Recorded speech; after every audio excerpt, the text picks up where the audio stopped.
లేవికాండము 10వ అధ్యాయము 1వ వచనం నుండి. అహరోను కుమారులైన నాదాబు అబీహులు తమ తమ ధూపార్తులను తీసుకొని వాటిలో నిప్పులుంచి వాటి మీద ధూపద్రవ్యము వేసి యెహోవా తమకు ఆజ్ఞాపింపని వేరొక అగ్ని ఆయన సన్నిధికి తెచ్చారట. అంటే దేవుడు ఏదో ఒక పర్టికులర్ అగ్ని తెమ్మని చెప్పాడు, కానీ వీళ్ళేం చేశారు?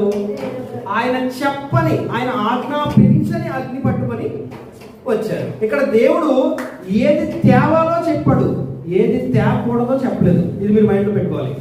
దేవుడు పలానా అగ్ని తండి అని చెప్పాడు, కానీ ఆ అగ్ని తేవద్దు, ఈ అగ్ని తేవద్దు, ఇంకో అగ్ని తేవద్దు అని చెప్పలేదు. ఏది తేవాలో చెప్పాడు.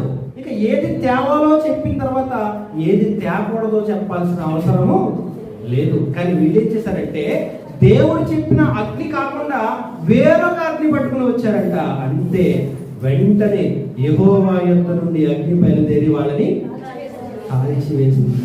అంటే అపోస్తలులకి దేవుడు ఒక విధంగా ఆరాధించాలని ఒక క్రమాన్ని ఇచ్చాడు. ఆ క్రమాన్ని అపోస్తలులు కూడా పాటించారు.